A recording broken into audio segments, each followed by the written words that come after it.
Welcome to Albuquerque Real Estate Talk, episode 491, almost the end of May 2024. Almost the end of May 2024. Holiday weekend. Holiday weekend for sure. We got kickoff to summer going on and school's out mostly. Exactly. Yeah, everybody. A lot of graduations and a lot of announcements of kids doing great in school for the year. Yeah. This week, Tracy, we're going to talk about home appraisal process. There has been some appraisals. We've been seeing more appraisals come in low. So we wanted to talk about that and the home purchase process and what buyers and sellers need to know about that.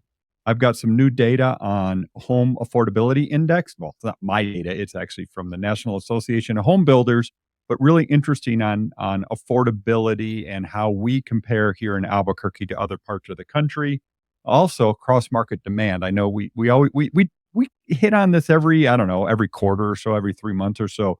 Where are people that are looking at Albuquerque?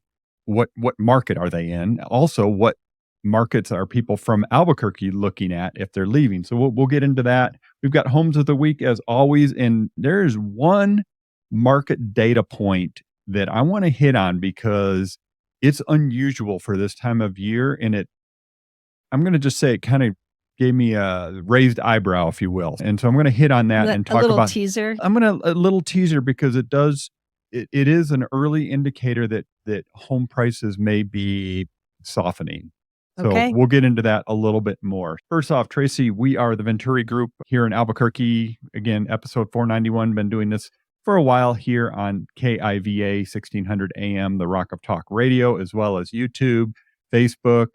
Where else? Podcasts, Instagram, wherever. All those things. If you're hearing us, give us a like. If you're on one of those things, give us a follow. Give us a follow on or a subscribe on YouTube. That'd be great. And we are with Real Broker. We appreciate all of you listening in. Love to get your questions and comments and love to help you out with your real estate needs. Tigo, let's start with the home appraisal process. Yeah. In our company-wide meeting here this week, statewide, there was a discussion about appraisals and appraisals coming in low, meaning buyer put a home under contract at a certain price, and during the appraisal process, meaning somebody went out to determine the value of the home or assess the value of the property, and the appraiser came back at a lower value than what the purchase price. So one of the things I want to clarify right up front, Tigo, about that appraisal process is the appraiser is the eyes and ears for the lender. Sometimes when people are buying a property with cash, they still want an appraisal. But most times when someone's using cash to buy a property, they're happy not to have an appraiser. They've already seen the other properties around. They know this one is worth it to them. They don't need an appraiser. The appraisal is for a lender's to be their eyes and ears and say, yes, the loan that you're making for this property is a good loan. The thing that I think a lot of people don't realize is the agreement with the purchase price and all the terms and conditions is given to the appraiser. It's not a shot in the dark. They know what the buyer was willing to pay for that property when they are making the appraisal of the property. So most appraisals come in at the sale price because all they're doing is justifying for the lender that, yes, it's worth what the loan that you're going to be making on it. We haven't had a lot of appraisal issues. When we talk appraisal issues in our business, we're talking about appraisals that come in lower than the contract price. Recently, though, there seems to be a little bit more. And I think part of that is the market. Well, I know just from the data that home prices have not appreciated as fast as they did in the previous years. Home prices are still appreciating on average overall in our market, but not as fast as we saw over the last 4 years. So the appraisal, if it's selected, is a contingency in the contract. It's one of the many different contingencies that needs to be taken care of as a part of the purchase process. And typically, Tigo, who orders the appraisal? The buyer is responsible for making sure that appraisal gets ordered, and it's ordered by the buyer's lender, the person that is processing the loan. That is part of the loan process. And the lender that orders the appraisal doesn't just call their favorite appraiser and say, hey, I need you to go do this, right? There's a third party, which is why appraisals got more expensive in the last 10 years, because that third party gets paid $100 or whatever to assign it to an appraiser so that it's hands off. And let me just address that. 2004, 2005, 2006, that wasn't the thing. This was one of the things that changed after the great financial crisis was the Dodd-Frank rules regarding lending and mortgage lending. One of the rules was it has to be this arm's length between the actual mortgage lender and the appraiser, and there has to be this third-party company in the middle. So the contingency allows for the purchaser not to move forward with buying the property if the house doesn't appraise for the sales price. And we know that there's several options there. If it doesn't appraise, basically four, the deal can fall through, right? Seller can bring the price down to appraised price. Buyer can pay appraised price, but they would need to bring more cash to closing above what the loan amount would be, right? Or they can meet in the middle somewhere. Yeah. So those are basically the four options if we have a low appraisal. So then cash or seller financed purchases? Yeah, cash or seller finance, those are usually optional. When you're getting a loan from a traditional mortgage lender, one of the requirements is there has to be an appraisal by a certified appraiser. If you're a cash purchase, that's on you. It's your decision. If it's seller financing, meaning the seller is providing financing to the buyer of this property, an appraisal is not required, and that's an option of the buyer if they want to pursue that or not. One of the things, I know what I wanted to ask.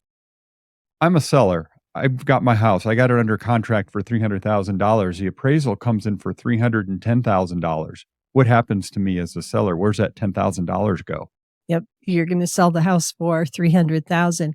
And typically the seller doesn't even get a copy of the appraisal. And usually what happens is the lender for the buyer tells us on the listing side for the seller and says, we just want to let you know value was met. They don't usually tell us that it appraised above because we don't get a copy. Correct. We only hear if it appraises low.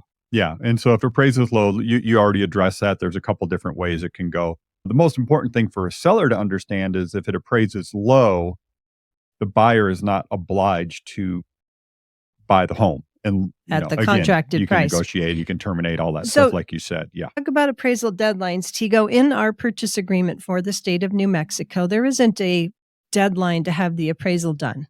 Some states, they have like a period where everything goes hard, 10 days or 15 days before closing. Like in Texas, there's this people call and say, well, what's your drop dead? It's not going to cancel date. And you're like, well, we don't have that. What we do have is an order deadline, a date in the contract. If it's filled out, it's not required, but a date in the contract of when that buyer and lender have to have that appraisal ordered. Yeah, and it's really the buyer's responsibility to make sure that appraisal gets ordered. And if it doesn't get ordered, there's notice to cure and all this stuff where basically the seller side says, hey, you haven't done what you're supposed to do, what you agreed to in the contract, which was get that appraisal ordered. You can, and then do this notice to cure, and they've got 2 days to do it. And if they don't do it, then the deal terminates. So anyway, I'm getting too in the weeds on that, but I think there is a process for every one of these things. I just think it's important to note, Tigo, that for people that are coming to New Mexico from other states, it's different, right? There isn't a drop dead date when that appraisal has to be turned in, which can sometimes lead to requested extensions. So there's some tips for buyers. For example, ensure that the appraisal gets ordered timely, right? We talked about that. Review the appraisal report as soon as you receive it and make sure you're all good with it. If it's less than the purchase price, then you would, as a buyer, determine what you want to do. Do you want to continue purchase a home? Do you want to see if the seller will come down to that price? Do you want to bring additional money to make up for that difference? So there's a lot of different work that goes back and forth, and working with your realtor can help you walk through those options. So I was going to say, is there a common resolution to a low appraisal? And I can tell you there's not a common resolution. What we often see when there's a low appraisal is the buyer already felt that the price they were getting the house at was a good price because they did look at a variety of houses and they know that this house felt right at that price for them. And usually we work through them and get that house to closing with the original buyer. Have we seen sellers reduce price sometimes? Yes. Have we seen buyers bring extra money to closing to pay the actual purchase price versus the appraised price? Yes. Have we seen them meet in the middle? Yes. Do sometimes things fall through and the deal terminates? Yes. So Point is, there's no standard. There's no standard, but when we're in sort of a seller's market with low inventory, we do see buyers doing more to try to make deals work. Yeah. If they're able. Yeah. We didn't get into the appraisal gap in the contract, but that is something that we did see, especially in the hot market, where the buyer would say, okay, I'm going to pay this much. And if the appraisal comes in low, I'm willing to bring this extra amount of money to closing. And that's pre-negotiated in the contract. We don't see that quite as much because our market is not as crazy as like in 22. For sure. And I did close one last week where it was a $215,000 purchase price. We had multiple offers. And the offer that the seller selected did have what we call an appraisal gap that said, I'm willing to pay X over appraised value if it doesn't appraise up to purchase price. And the house appraised. So we didn't have to go there, which was great. Just one last thing I want to talk about on this. We've been talking about this whole appraisal process and kind of went deep on it. This will be a good show to save and share for people to understand the appraisal process. But how the appraisers work is they have very specific guidelines on what they have to do, right? They have to look at the size of the home. They have to measure every home. And they have to compare it to other homes in the market that have either recently sold, that are under contract. They even look at homes that are on the market and evaluate what the competition is. But usually they use a comparison method where they compare the home to other homes that have recently sold and make adjustments for the size of the home, the condition of the home, the finishes in the home, all that stuff, location, and garage, so on. Swimming pools, yards, everything. Yeah. So they can make adjustments up or down to help bring them to be somewhat comparable or relevant to the sale. The takeaway is the appraisers have very specific guidelines that they must follow, and they're not just pulling numbers out of thin air, right? They got very strict guidelines on how they do that appraisal. Yep. So there you go. Everything you wanted to know about appraisals. And more. Tigo, we've got to get to the home of the week. Okay. Saturday, 12 to 2. It's open. It's south end of Corrales property at 1 Camino del Sol. And it's $1,100,000. Offered at $1,100,000. It's 4,561 square feet. So it's a large property on a Corrales acre. It's gated. It's got 4 bedrooms on the main floor. And 2 of those are en suites, primary suites with their primary bedrooms. 2 primary bedrooms. 2 primary bedrooms. Perfect for multi-generational or people that have, it's one of the bedroom en suites has a exterior door. So if you needed somebody to live with you that maybe was kind of came and went a lot, or maybe they weren't that close family or somebody and you wanted to rent out a room or something, it's possible. Well, and we're seeing a lot more multi-generational housing situations. So back to 1 Camino del Sol. So multi-gen for sure. South end of Corrales, the owner took really great, careful, thoughtful time and put together all the things they love about their home. But really, in addition to the home, it's the location. It's the south end of Corrales, so it's quick to get in and out if you need to commute. And it's on the east side of Corrales Road. It's walking distance to the rec center. And for people who don't know Corrales, the rec center has all sorts of activities. There's outside fields, there's basketball outdoors, there's a riding arena for horses at the rec center area. There's a pond. People go fishing. Around the pond, there's fruit trees. So sometimes people in the fall are getting fruit off the trees. Wait. Most importantly, it has pickleball courts, kind of. Yeah, they're painted on the basketball courts. Yes. And they're usually very busy, those pickleball courts. But the growers market is right there. So a couple blocks away, you've got the growers market on Sunday and Wednesday. You've got the library just down the street. You've got Hannah and Nate's. You've got Indigo Crow. You've got Parea's. Soon to be reopened Sandia Bar. All these things in walking distance in addition to the ditches throughout the valley. So a really prime location, 4,561 square feet. The upper level, there's a very large room that right now is being used as office. There's also another room that right now is being used as a hobby and sewing room, and another room that's got mirrors on the wall that's an exercise room. But the deck off of that upper level has just fabulous views to the mountains. So really great property. Open house Saturday, 12 to 2. Okay. Yeah. Look for that one. Good, Trace. That's a desirable property for sure. I want to segue into home affordability. Okay. We've been talking about it a lot over the last year and a half now, ever since interest rates went from low threes to 7%. And at one point we hit 8%. And so affordability's really got crunched. And of course, from 2019 to today, let's say home prices went up 50%, kind of everywhere in the country, including here in Albuquerque. So affordability has really taken a hit. Mm-hmm. Cost of everything has gone up. Cost to build has gone up. I mean, it's tough. But I've said this a lot, is our affordability in Albuquerque is not very good, but it's better than most. And so that's what I wanted to get into is National Association of Home Builders and Wells Fargo, they do this cost of housing index. And what they look at is not just what homes cost, but also what the median wages are. So they give a number that says what percentage of your income on your median wage would go toward the median price home, right? So Albuquerque, for example, is around $350,000 is the median price. And right now they're saying that's 35%. So based on the median income in Albuquerque and the median home price, 35% of your income goes to housing. And that is high. That is really high. I mean, historically, there was a time back in 2013, 14, 15, where it was like below 20%. It was historically low.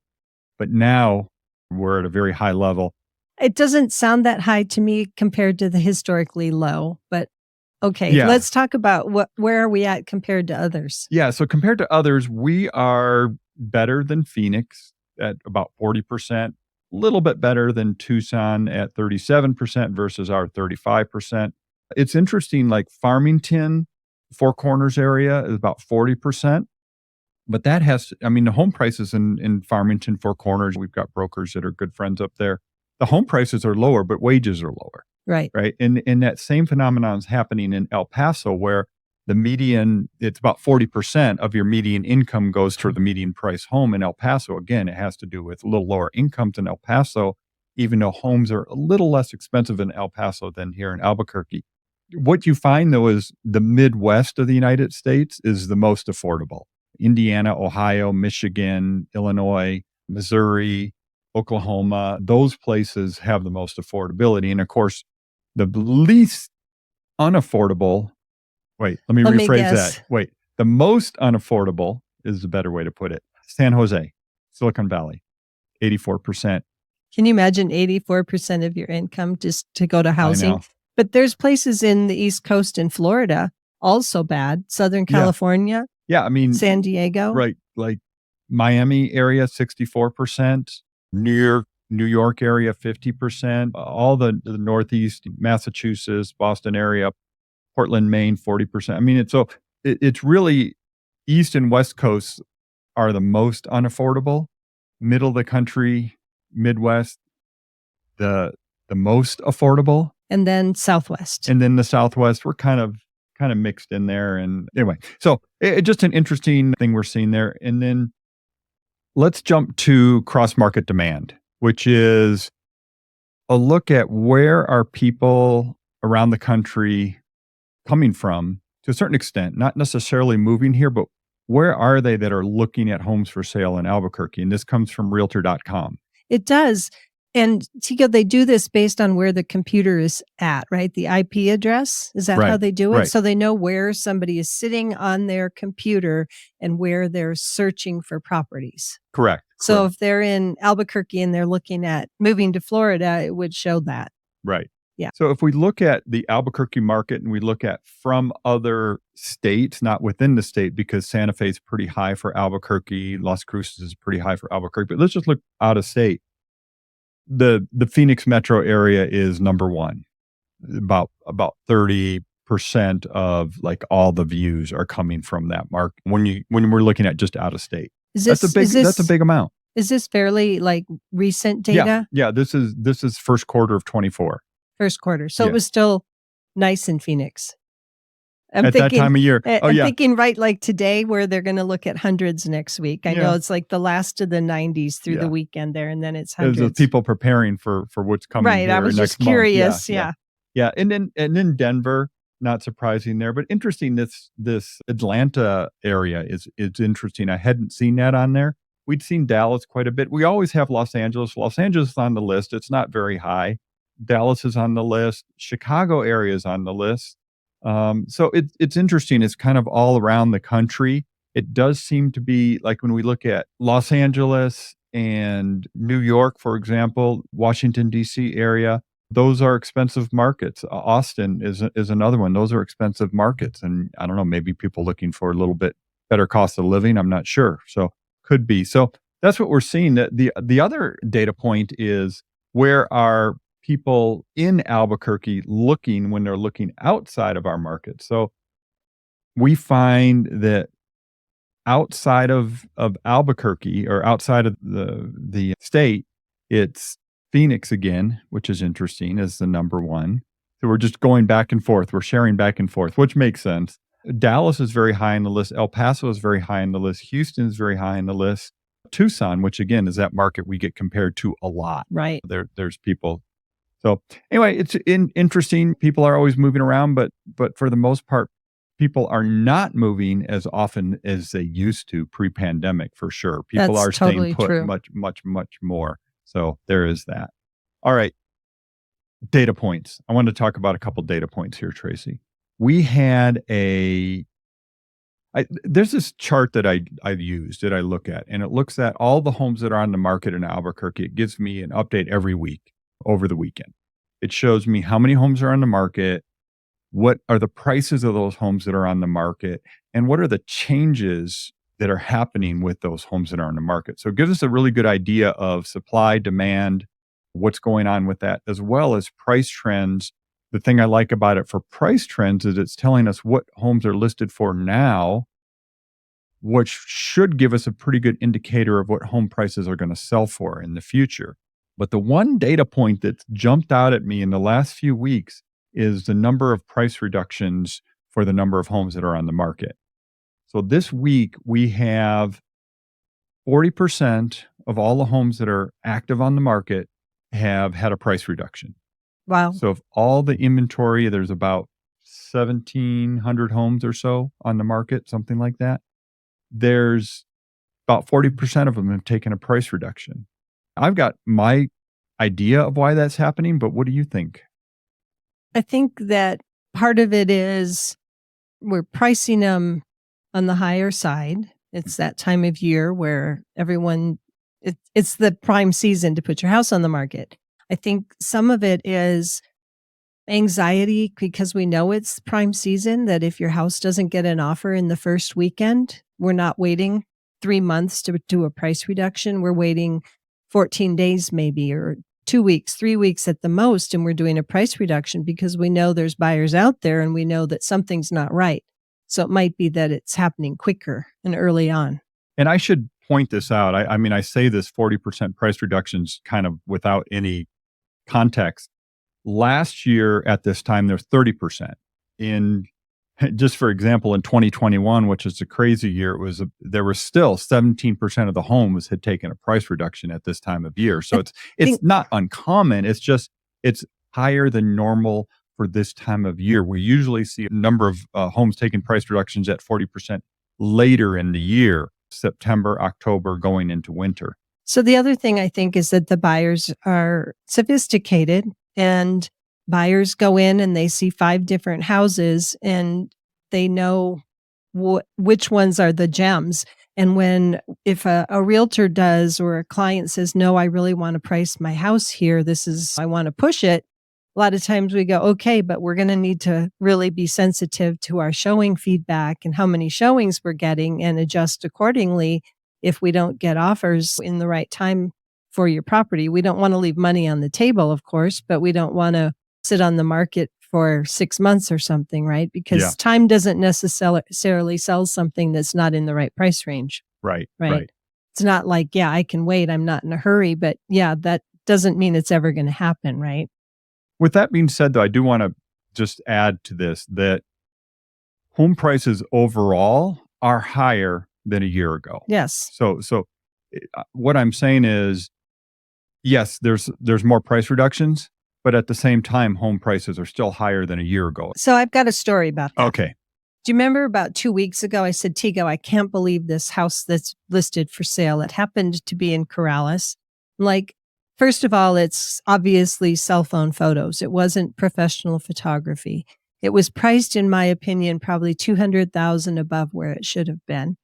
And I went, somebody listed this property, and maybe it's what the seller said I want to list it at. But when you look at Corrales and you just do an average, there's obviously some things are above average and some things are below average. But if you price a house at average and it's really the below average, Mm-hmm. you're not going to sell, right? Mm-hmm. And I think sometimes when we're pricing things, we have to really look deeper. We can't just say, well, here's the average and your house is nice and blah, blah, blah, right? As real estate professionals, we really need to dig in deeper and go, let's look at the features, the benefits, the location, the quality of the upgrades or lack thereof. What are the conditions? Is it hand troweled walls, or are we talking about a house that's as is and needing repair? So the range is really great. So we really need to do a good job helping our sellers be educated on the range and making sure that they're in the right place on the range of pricing. Yeah, no, that for sure. And I mean, that's what we do. And that's one of the values we bring for sure is looking at all those different little things that can affect the value of a property. I mean, for Corrales, for example, one side of Corrales Road versus the other side of Corrales Road can make a big difference, right? So it's those type of local knowledge that does make a difference for sure. Certain sides of the road. I know. I remember you. I got to go talk about this, Tracy, because you used to always talk about Rio Rancho, and if it's a certain ending is an even number or an odd number, and if it's a east-west or north-south road, what side of the road is it on? Does it face the mountain in the backyard, or does it face the West Mesa? East street number is going to face the mountain or face south. If it's odd number, it's going to face west or north, which west is not preferred, right? So you kind of know right away.